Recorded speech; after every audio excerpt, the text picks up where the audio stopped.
Hey Tackle Warehouse fans, Mike Iaconelli here. I want to give you the recap for Wheeler Lake BASS Elite event.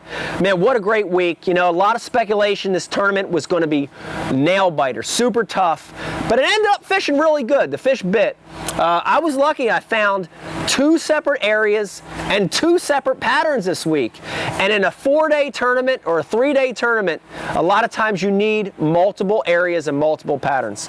You know, the first pattern that I found was fishing around rock and vertical rock. I fished a few creeks down near the dam, and I fished around rock banks that were steeper. The nice thing about those rock banks is when the water rises or falls, the fish stay in the same area. They don't have to leave. They can stay right there because it's a more vertical environment. And you know, a lot of guys fished a crankbait or a jig in those conditions, but for me, because the area was getting a lot of pressure, I scaled down and did some finesse fishing. And I used one of my favorites. It's a shaky head.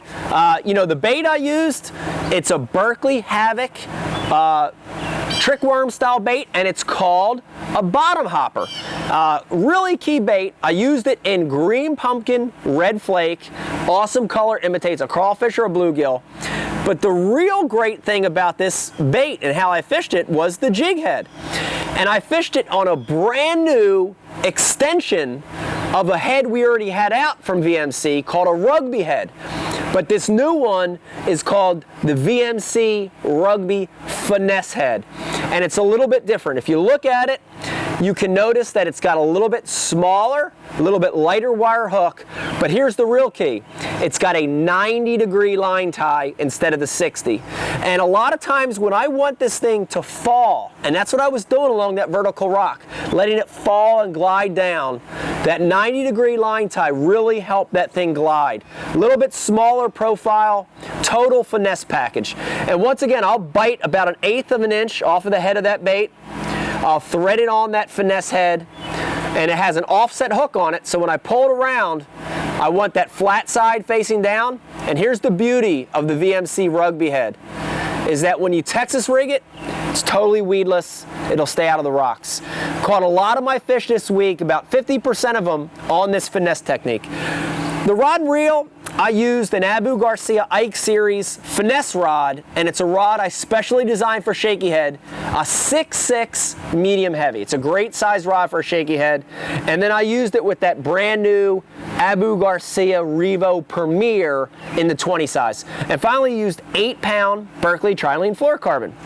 But you know, I found another area, and it was in a creek, mid-lake, and it was the only area in all of Wheeler Lake that still had grass. And that grass sat in about 4 to 6 feet of water, and it was a little stained. And the perfect bait for me this week, if you look at it, it's all chewed up. You can see how chewed up that bait is from this week. The perfect running bait for that depth was a Rapala DT-6, and it runs 6 foot. And man, especially early in the morning or late in the afternoon when the wind picked up, that would be my spot, and this would be my lure. And there was a shad spawn going on, and this thing really looks like a shad in that off-color water. I used it in a color called Caribbean Shad. If you look at it, it's chartreuse with a blue back, but it's one of the Ike series custom colors, and it's faded. And in a tournament where there's a lot of guys fishing the same water, that little bit muted color really did help to get more bites. Caught about 50% of my fish on that crankbait. I fished that bait on the Abu Garcia Ike series delay rod, and that's our cranking rod. It's a composite rod.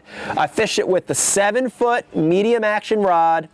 I used 12-pound 100% trilene fluorocarbon, and finally I paired it with the Abu Garcia Revo Premier in a little bit slower 6:4-to-1 gear ratio. Lake Wheeler, great tournament, great finish for me, a 20th place finish using the finesse shaky head around rock, Rapala DT-6 around grass, and that really did it for me this week. Mike Iaconelli talking about Wheeler Lake.